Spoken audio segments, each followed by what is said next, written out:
Sup you beautiful people. Hope you've had a fantastic day. Welcome back to another new episode of What If Naruto Was Justice League's Fire Shadow. If you guys enjoyed this what if, comment down below and let me know. And go ahead and check out other what ifs in the channel after watching this video.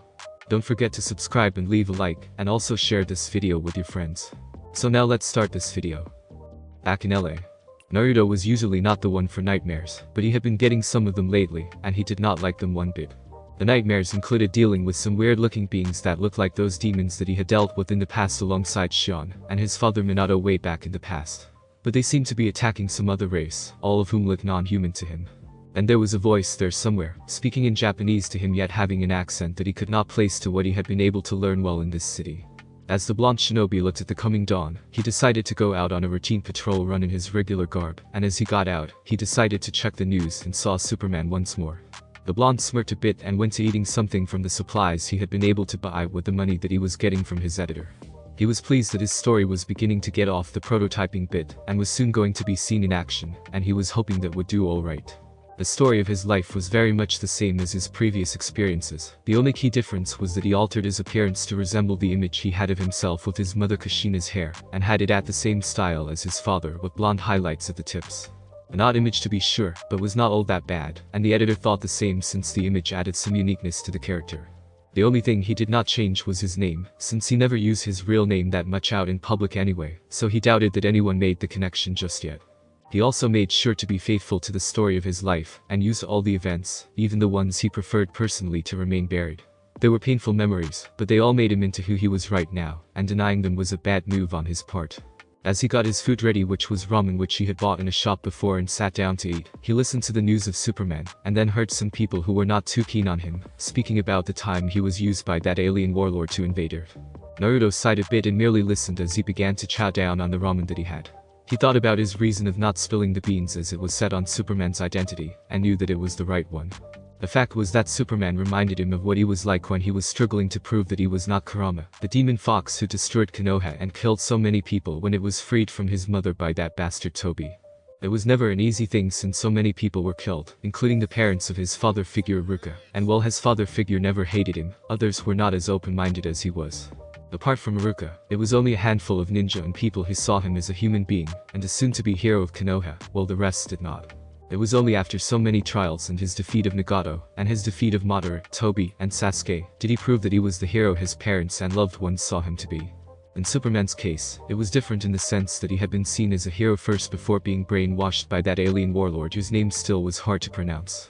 And because of his actions under that being's influence, so many lives were lost, and now he had to prove to the world that they could trust him again. No doubt he had some supporters, with the staff of the Daily Planet being one of said supporters, and also that dark-haired woman Lois, who he had to admit was quite the eye-catcher. But as Naruto had experienced, it was not an easy road, and there would be times that he would be tempted to take a different path, but staying true to one's morals, beliefs, faith, and principles was the ultimate test when everyone else thought you were evil all along, and not to be trusted. After all, he knew what that was like. He could easily become like what his friend Gaara had been, when the now-deceased Kazekage had been filled with such hatred and loathing of the world and all around it. He could have easily allowed Kurama to possess him and make all of Konoha suffer for what they had put him through, when he and Kurama were still enemies. He could have easily given in to hatred and despair as well, becoming the very monster so many in Konoha long ago despised. And he could very well have become like Nagato when his clansmen had suffered so many losses, and had been further corrupted and manipulated by Toby in the past. It would have been so easy for him, but he did not. He firmly believed in the will of fire and his desire to prove that he was someone who was very much a member of Konoha. And he did it. He won and proved that no matter how dark things were, as long as one held true and kept his or her faith strong, and never shut out those who cared for them, they could win no matter the odds. This was the reason he was going to keep Superman's secret, since he had no doubt that he and Superman were the same in the sense of their desire to prove to others that they were not the bad guys, as it were. He however had no doubt that he would be questioned by either the man himself or by that blonde cousin of his at some point, should she try and find out more about him. Trying to protect her cousin's identity was understandable to him as well. After all, Hiruzen did the same thing by using his mother's clan name to hide his relationship with his father, after both his parents died, saving him from Kurama's last attack to slay him. His father Minato made many enemies, and if they learned of his existence, they would have never stopped hounding him to attack his father, even more so since Minato was now dead, since killing him would ensure that nothing would be left of his father's legacy. And only a select few in Konoha, and even fewer if none at all now outside of Konoha, knew of his mother Kushina's power, as well as her clan lineage, which was why no one suspected a thing, with the marked exception of the Kumo ninja who tried to kidnap her when she was still young. And couple the unique chakra type of his mother, along with her clan's unique vitality and life force, he would have been quite the tempting target in those days. Thankfully no one was the wiser of his unique bloodlines, as the Uzumaki clan were skilled in sealing jutsu. He did not doubt that even after the fall of their home, they were very efficient in destroying the records to prevent being hunted, and it was only through luck or through extensive hard work that anyone found anything related to his mother's clan, let alone find any of his possible clansmen who might still be alive in the world. He placed the thoughts aside for now as he focused on his breakfast, and once that was polished off with a glass of milk, he went to his mission. He wore his original garb, but this time had his Chunin vest on, and both swords on his back for easy reach. He had no doubt that sooner or later, there was going to be some answers to his nightmares. The question in his mind was naturally if he was going to like the answers. Later, Naruto was moving about the city while keeping himself out of the sights of the people for now, since there was not much for him to work with. The cops were doing a good job, and he would only get involved if it became too dangerous, or they were not able to make it in time. He had to make sure too that he also kept his senjutsu senses on. Naturally, he had to leave some of his Kage Bunshin in certain parts of the city, in order to gather the nature chakra to keep his senjutsu mode fully powered. He had gotten so used to this form for years that he did this as a natural precaution, and it certainly helped him in this city. As he moved through the place unhindered with the aid of his wired kunai and his chakra chains, he was quick to sense something, or rather someone was in the area. And from what he could sense, the person in question was not human. He stopped from his movements on a roof to focus his senjutsu sensed, and looked in the direction where the signal was coming from. And he was quick to sense just who it was that was coming his way. It was a signature that he had sensed before in Metropolis, and it was not Superman, but Supergirl, and he had a very good idea as to why she was here LA and not at Metropolis with her cousin. He waited a bit more until he sensed her speed up. No doubt she finally saw him and was heading his way. He turned and spotted one of those helicopters that he had read about, and decided to get out of the area to avoid having the media follow him. He had no doubt that Supergirl was going to be following him, so he headed off to the highest building there, and hoped no one he had no ties to decided to follow him and Supergirl. He quickly fired out one of his wired kunai, and soon moved out, reinforcing the kunai wire with his chakra to reinforce it. He was not wrong in his assumptions as he was now being followed by the blonde superheroine, and soon they reached his target. Naruto managed to land on the roof, quickly used a genjutsu as Supergirl was within the area behind the genjutsu, and he released it. The genjutsu was not one of his best, but it would do as it made the area outside of the set genjutsu appear all the same to anyone looking at it from the outside. As soon as he did so, he relaxed himself and turned just as Car landed in front of him. She looked at him seriously, and he could tell that the blonde heroine was not in the best of moods. He decided to come out a bit more serious than before, as being a smartass was a course of action had gotten him into more trouble than cared to have, even more so since she no doubt had the strength to equal Tsunade and Sakura.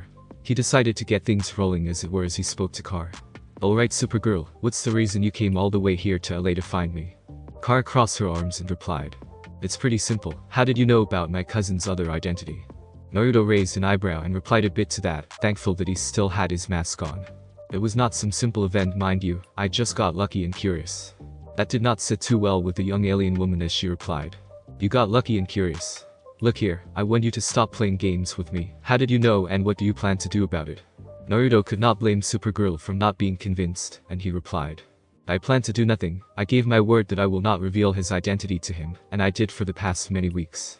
If I did not want to keep my word, I would have revealed it long ago, so I don't really see why you should worry about anything right now." Kara was not all that relaxed, but she did admit that he had a point. He had ample time ever since Metropolis to reveal to the world that Clark Kent was Superman, but he had not done so at all. She did not like it and went there to find him and figure out just what he did to figure out Clark's secret. "I have a right to worry. My cousin's already. I know about that whole Darkseid incident, Supergirl, since despite the fact I look like a teenager, I do read the newspapers. I know that he does what he can to earn the trust of the people once more, to prove that he is not the enemy, even though a lot of people think that he cannot be trusted. And I respect that, since in a way, I went through the same thing he is now." "What does that mean?" Kara looked at Naruto, who was still wearing his mask, even though she could see right through it. She was not as experienced as her cousin was, but there was a part of her stating that he might not be lying to her. But she was not going to just let it lie. How could he say that he went through the same thing that Clark did? Unless... "Are you an alien like me and my cousin?" Naruto shook his head at that. "Nope, I am a human, but not your average human." "So you're a meta-human then?" "You could say that, and the abilities you saw me use from before are indeed part of me and what I have been training with for a while. But I am already being honest with you, Supergirl. I have no intention to reveal your cousin's true identity, nor do I plan to profit from it as well. Besides, any evidence I had before, I already destroyed before I even spoke to your cousin when we met. And like I said, I went through something similar to your cousin's struggles, so I know what it's like to try and win trust from others, as well as prove that you are not the enemy, even when everyone sees you as an enemy or worse. Naruto then turned to look at the city and sighed a bit as he carried on.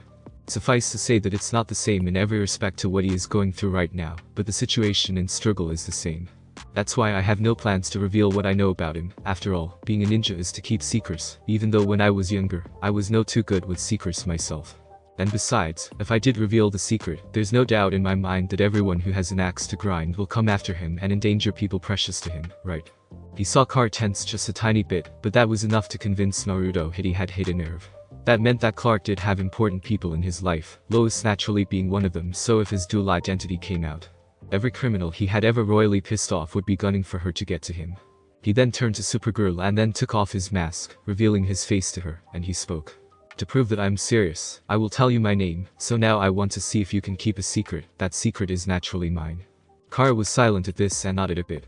Naruto decided to tell her some things about himself, but not too much since he was not going to reveal everything just like that. My name is Naruto Uzumaki Namikaze. I know it's a long name by your world's standard, but it's mine and I am proud of it. It has a lot of meaning to me, so I carry it with pride. And while I might be speaking to you in English, suffice to say that it's not my original language. Really? So what's your natural language? The one you might know is Japanese.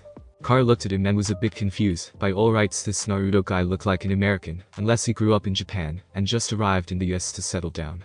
You're an American who grew up in Japan then? Not exactly. I'm not from Japan or anywhere else for that matter. I am from another dimension. I got sent here in this world in a very unexpected fashion from where I actually came from. Now as she was a normal person who grew up in a normal lifestyle and family, Kent would have called Naruto nuts, and suggested he go to a doctor to see if he was not suffering from either getting hit on the head, or taking too much of something. Or he was delusional and was trying to fool himself and her with a warped sense of reality. But she was not a regular teenager, and she was not a normal human girl. She was from another planet far away from Earth, and had powers no normal person would have. That was why Car did not freak out too much as she nodded to him to say that she was following him so far. Where I come from, we don't have the level of tech that this world has, nor do we happen to have people from other worlds like you and your cousin. I know this because I was able to sense his chakra when I met him, and I also sensed yours when you came here to look for me. Chakra? That sounds like one of those ancient beliefs that exist here. To you it's just words on paper and beliefs from others, but where I come from, chakra is very real, and it serves as the foundation of all the techniques I use. You see, in our world chakra is present in everyone, and those who undergo the training can do very surprising things such as walk on water, climb walls or trees, unleash attacks that are elemental in nature, enhance their speed and strength, and so on. I'm naturally one of them and I am a ninja. In fact, most of the users of chakra are either those who have very unique roles in society, serve in the military or are ninja, both those aligned with the village as it were, or mercenaries. So that means you've been trained as an assassin. Yeah, and I have killed before, but the ones I personally killed were powerful criminal ninja. One of them actually started a war that claimed a lot of lives. He was even the one who played a part in my parents' deaths. That got Kara's attention quickly as she saw the look that Naruto gave out at the mention of it. The expression was rather solemn, and despite her youth, Kara did get some lessons from Barbara on how to tell if someone was telling the truth or pulling her by the nose with a lie. Naruto was not lying to her, and she replied to that. I see, sorry about that, you have my sympathies. Thanks, but I managed to mend fences about it, and let's just say what my parents had found a way to speak to me one last time. I'm not all that sure with how they did it, but I was happy to have seen them one last time. As to how I got here, I was on a mission that was to save my home from an attack. I and those who accompanied me managed to foil it, but I got caught in the whole event. I should have died actually, but I came here and so I decided to try and get used to this place and try to fit in. So you're doing this hero thing for what reason? To help people obviously, unlike what you hear about ninja, not all of them are mercenaries and killers for hire. At least in my world, and some exceptions here in this one as well, and you could say that the only time we ever kill a person or a group of people where I was from is when it was needed or unavoidable. I don't mess around with the cops though. If they're there and can deal with it, I'll only help out and not try to act like I am doing a better job than them. They risk their lives every day from what I have seen thus far. Sure, they do have their share of corrupt nuts, but they are not all bad, and I respect it a lot. Besides, I have the ability to do these things, so I will use them for a good cause. I mean, considering the things I can do, I could easily have been a thief or more, but I guess being a hero is something that I want to be. And the fact that my parents always believed that I was born to be a hero where I really came from adds to that. I did become a hero in my world, and so it's part of my nature to do the same here. Anyway, I was on a mission with a few other ninja, high-ranking ones to stop a band of rogues who were planning to launch an attack on our home. We managed to stop them, but they unleashed the weapon they were hiding and aimed it at the village. I managed to stop it, and by all rights the technique I used saved it, but it would kill me as well. But I came here, alive obviously and with all my parts in working order. It took a while before Kara decided that she learned enough to be more relaxed. She had a feeling that he hid some things from her when they were talking to one another, but she had a feeling that it was for a reason. And from what she learned, it was a very good reason, and to add to that, Naruto seemed to be very tight-lipped about it, and he was showing the aura of the kind of person who did not react well to being forced to say something he did not want to say. She could have tried the more physical approach of getting the answer she needed, but decided against it, not only because Clark would not have approved, but because the guy had an aura of being well, warm and safe to be around. A weird feeling, but not in a bad way, and as such, fighting him was not a good idea. Besides, the fact that he had told her something himself willingly showed to her that he was doing his best to give a good impression. It kind of reminded her of the time Clark had revealed his story to Lois way before she ever came to the picture, though Naruto apparently preferred to keep secrets. And if she recalled what ninjas did, then it was something to be expected of them, further cementing the facts to her that there might be some truth to his words. As soon as it was over, she decided to sum it up. So let me see if I get this right. You're a ninja from another dimension, who had no idea how you got here in ours, since you should have actually died from whatever mission you were in. You have these abilities because of your chakra, and you are using them here to help people. That pretty much sums it up, and yes, I know that I am possibly holding some things back, but I have my reasons. Well, let's hope those reasons don't come back and haunt not just you but all of us as well. Now I am going to go back to Metropolis, but bet on the fact that if I hear anything that might put my cousin in danger and those we care about, I am coming back for you. Naruto then decided to have a little fun and replied, "Sure, I make sure to dress nice for it too." Kara gave a slight smirk and soon left, making Naruto relax a bit more as he decided to put off the genjutsu and head off to do the routine patrol thing once more. This time with his mask on and him swinging on the chakra chains that he used on occasion. This was also the time that Kurama decided to get involved with the results of his conversation with Supergirl. You know Naruto, it seems to me that we are going to be under observation soon by that girl. She's welcome to at any time, though I have been curious about those dreams I have been having. That huh? Well, I can say this much, those dreams were not yours in the slightest, someone sent them into your head and mine. That got Naruto's attention as he moved to the roof of another building, ran over the same roof, and then leaped off to fly down and fire another chakra chain that looped around a nearby flagpole and allowed him to swing over to the next building. Are you telling me that someone tried to send me dreams? Literally tried to hijack my dreams? That sounds weird, Kurama, even for you. Ever had moments that seemed off at times in your life? Just like the time that glass of yours cracked a bit to tell you that Hinata-san was going to give birth to your firstborn daughter, and you were on the other side of the village. Well, if there's one thing that can tell you, what sounds bogus to you might have some truth in it. Remember, we're in a world with superpowered beings, and we just had a chat with a being that looked like a human, but has powers that many could only dream of happening. And let's not forget you and me either.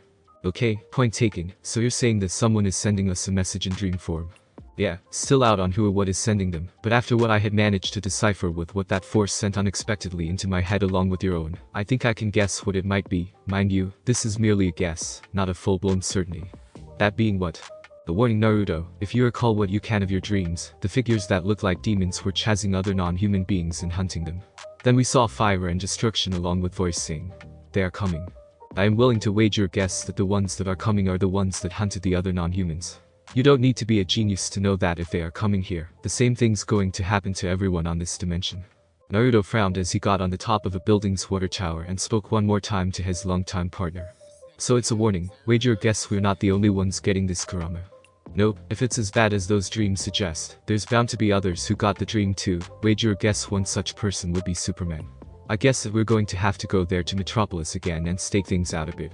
Naruto nodded and then spotted what appeared to be another hostage situation, only this time it was in a very large building, and as he used his senjutsu senses, he found at least 12 people all over the place in the building. And there was a larger amount of other chakra signatures as well. Judging by the pattern of the first batch, they were the hostage takers. Naruto quickly observed the situation and decided to intervene just a bit by lessening the numbers facing the cops. Plus there was a chance that they might be walking into a trap if the hostage takers had planned ahead. 2 days later, Naruto was quick to arrive at Metropolis after taking the time to try another route, and that was by sneaking into a passenger plane. As soon as the plane was opening its landing gear, Naruto leaped out, and as soon as he hit the ground safely with chakra enhancement on his bones and muscles on his legs, he quickly moved into the city. He had sent a message to his editor that he was going to be gone for at least a few days to tackle some personal matters, but not before sending the next script of his story to his editor. Once that was over, he snuck once more into a plane bound for Metropolis, since going at it by train was a bad idea. Never go into the same land in the same way twice, as his sensei used to say, since there's always a chance someone would get wise to you. As soon as he was in the clear, he switched disguises once more, coloring his hair a deep black, and then using his henge to hide his whisker marks. He was now dressed in the regular male fashions of blue t-shirt with white undershirt, grey pants and shoes. Not the exactly stylish, but normal looking as far as he was concerned. And as soon as he was away from the airport and away from security, he blended into the rest of the people going to and fro in the city streets. The incident in LA had been resolved when he took down a few of the hostage takers and left the rest for the police. The ones he had dealt with were not too bad, and when the police came in, they found the ones he had taken out tied up and stripped of their guns. Naruto had just left his calling card, a metal piece that looked like red flames with a black shadow background. Once that he was done, and moved around the city to see if there was any other matter that he had to deal with. Finding none, he decided to head back and pack what he needed to go to Metropolis, and see if what Kurama and he suspected was right on the money. Besides, if it did not work out, he could always go up and have a bit of fun by saying hi to Superman and his cousin later on, as well as that dude Steel. And now here he was in Metropolis once more, and he was off to get himself a place to stay, though he decided a low-cost apartment was more in order to keep it simple. He went apartment hunting and after half the day and a hearty lunch, found a nice place in the western side of the city. It was only at $100 a month, and since he paid a full $500 for as long as he was there in the city, the owner was alright with it. He did not bring a lot of stuff, and since he had no deadline to worry about until next month, he did not bring his laptop and USBs, and kept the two safe in his base back in LA. Setting himself in, he decided to operate now at night, no more moving about in daytime. He was a ninja after all, and while morning runs were alright with him, he decided early on that it was only in LA he was going to do this. Night over Metropolis.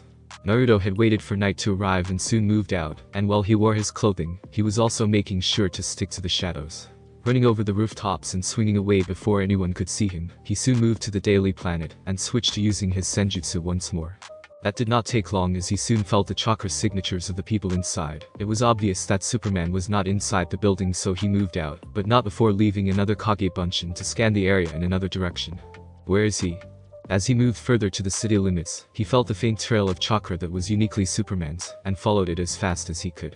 He made sure to be at high speed as the trail grew stronger and fresher, only to encounter another chakra signature he did not expect. It was not enough to slow him down as he moved through the trees and in the shadows, but it was enough to make him curious. That's Batman's chakra signature. That's unexpected. What is Tall Dark and Brooding doing here in Metropolis? Guess we're about to find out. And find out that Jinchuriki and his Biju partner did as they arrived at a massive building that Naruto recognized as an observatory. And the said observatory was one of those so-called deep space models as well, judging by the sheer size of it. He had managed to read some of it when he studied the country he was in, dipping a bit into science. He never did understand the fascination people had for looking at the stars, and although he did it when he was deep in thought when he was younger. That train of thought ended when he spotted Superman on the top of the dish, as he climbed up the nearest and highest tree away from the tree line. He could not see that well, but apparently Batman was pursuing three figures who might be a lot more dangerous than he expected, since Superman was behind him. He looked on to see just how this was going to go down, but suddenly he spotted Superman suddenly begin to spasm somewhat, and then fall down from the sky. And at that same time, both he and Kurama were suddenly hit by another series of vivid dreams. The blonde gritted his teeth in annoyance as Kurama growled a bit at the sudden mental assault as he spoke out. Damn it, when I find this mental hijacker, I am going to shove my fists down his ears and see how he likes it when something unwanted gets shoved in his head. Naruto agreed as he fought back the images and looked to the site, only to see the whole station suddenly go boom. He saw that Superman was still out of it, as the three figures leaped away as both Batman and Superman were sent flying. He quickly recovered, jumped off the tree, landed easily on the ground, and rushed to save both Batman and Superman, as he leaped upward with his chakra helping increase his leaping ability, and then fired both chakra chains at them. Batman spotted him and realized he was there to help. The chains caught both Batman and Superman, as Naruto quickly yanked the two of them away from the heat and debris of the blast, and then lowering them to the ground. Naruto was pleased at least the two heroes were unharmed, as he laid the two of them safely. He turned to see the three figures who looked like they had just been sent into the blender. Yet he quickly saw them move and rearrange themselves back together, and the three of them smirked arrogantly at him and no doubt to Batman and Superman as well. Naruto glared at the three alien beings, and he quickly walked towards them. The three smirked at the blonde, but that got them into trouble, as Naruto suddenly faded from sight to appear right behind the woman, and smashed a chakra-enhanced fist right into the gut. The blow was enough to surprise the three, as there was some serious power in said punch, as the disguised female was sent rolling off and then slamming into the tree. The other aliens were briefly surprised by that, but that shock faded as they quickly attacked Naruto as he expected, but he did not survive for nearly a century to be caught flat-footed by anyone or anything. He blocked the kick aimed to his head, while quickly flipping upwards, and landing a chakra-reinforced heel kick on the chin of the second attacker, as it was about to punch him. The attack sent the undeniably non-human foe back, while Naruto quickly turned and smashed a knee into the face of his other attacker, and the strength actually sent the face contorting in a very unsightly fashion. He flipped back and replied, "You three might not be human, but that does not mean you are immune to getting your asses kicked. Come on, is that be the best you three bugs have?" The aliens were about to attack when the one Naruto knocked back shouted in the human language of English, "Enough. We must not waste time." The two got away, and as Naruto was about to follow them, Kurama spoke to him.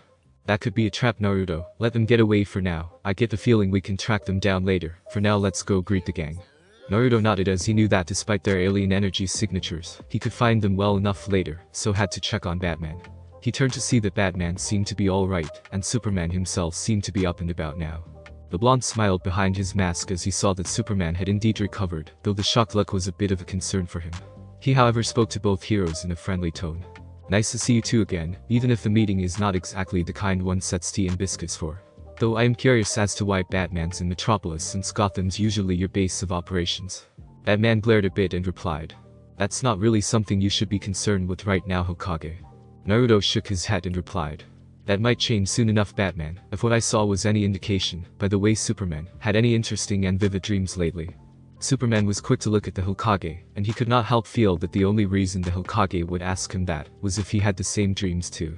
The Hokage had indeed kept his word in not revealing his secrets for the past few months now, so he was in a more relaxed mood. He had a meeting with Kara when he found out that she had gone to Los Angeles, and while he was curious about the outcome, he was relieved that Kara had decided to let the matter of the Hokage, knowing his identity, be. He however suspected that Naruto had done something to convince Kara to finally let the matter be. He wanted to know what it was, but Kara was tight-lipped about it, not something he expected, but decided to let lie. Besides, he had a feeling that there were more pressing matters to attend to. "You could say that. I take it the reason you came back here to Metropolis is that you had the same dreams too." "You got that right. My partner told me he suspects that those dreams were not ours, something or someone sent them to us."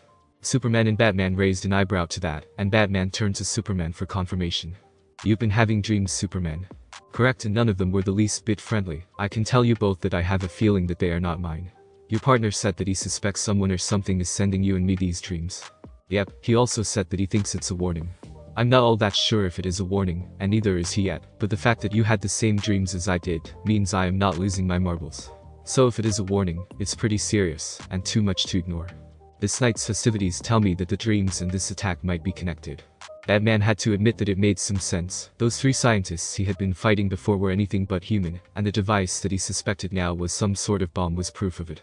That was nothing like any known human technology, and certainly not the kind common criminals use, and certainly not the creation of any of his rogues gallery. He then spoke to Naruto as he wondered just who this partner of the Hokage was, since he was sure that Naruto usually operated alone. "What exactly made your partner suspect it was a warning?" "Because when I told him the dream, he knew immediately that it was not mine, and he suspected that someone or something sent it through me. I trust him since I worked with him for a very long time, and while he's hard to find by your means, he's not in mine." The two other heroes remained silent for a while, and Naruto could silently hear Kurama snorting a bit in triumph, and he could not help but expect that. Batman decided to speak to the two as he knew that if this was merely the beginning, then they would each have to be on guard. If those three were part of it and these dreams are warnings, then we all have to get ready for anything. This is not the first time this happened actually. Several Waynetic deep space observatories all over the world have been taken down already, but only after sending out very powerful and encrypted signals into deep space. And now I know by whom or rather what. You do know what these places do, right, Hokage? Naruto looked at Batman and replied in a slightly annoyed fashion. Please, just because I don't exactly delve into this science stuff does not mean I don't know what they are for. The fact that these places were hid must mean something. Superman nodded in agreement. He's got a point. You need any help in figuring this out, Batman? No need, I'll be able to handle this on my own. I've already got the key details in my hands. Superman sighed at that, but he decided to give both the Hokage and Batman communication watches as he moved out of the area. No doubt the fire department was coming, and as Batman turned to speak to Naruto, he found himself looking at thin air. The blonde had managed to escape his attention long before he even knew it, further reinforcing to Bruce that the blonde who looked like a teen was anything but a teen. And he also realized that he now felt what Gordon felt every time he decided to check out before he could finish. I wonder if Gordon ever thought of nailing my feet to the floor when I did that. In Gotham Games, Gordon was busy reading the news at his home, and that was something that did not happen often, as Barbara came back into the kitchen carrying a dish filled with greens for a salad. "Dad, are you coming down with a cold or something?" "No, I had the cold only 8 months ago, Barb." The situation in Metropolis was still very much the same as before the next day, as not many were aware of what was going on. Though Naruto was currently watching a large protest going on while still in henge to avoid being seen easily in the same disguise as before, though with a different wardrobe of wild shirt and brown pants with brown shoes. He had heard about these devices called nuclear weapons, and what he learned was enough to remind him of hot air and the kinjutsu she had in her. This was similar, though it was done with stuff he could not even begin to guess. But there was no doubt the stuff was highly destructive, so he could not say he was against them rallying and protesting. He then watched on a television set in a diner while having lunch the recapping of the current meeting with the World Assembly, which reminded him of the council back home in Konoha. Only difference was that it had all the leaders of the world together, like the Kage summit that he heard about from Gaara in May. A man named Senator Carter was one of the heroes of some expedition on another world called Mars, had appointed Superman to be the one to help defend Earth, and thus the need for nuclear weapons was over. The military naturally protested the whole thing, and Naruto could not entirely blame them for it, having been Hokage for a number of years, had taught him the value of having a strong armed force for defense and defense. Even more so when protecting the peace he and so many fought long and hard for. He also felt that Superman's acceptance and actions was somewhat misguided.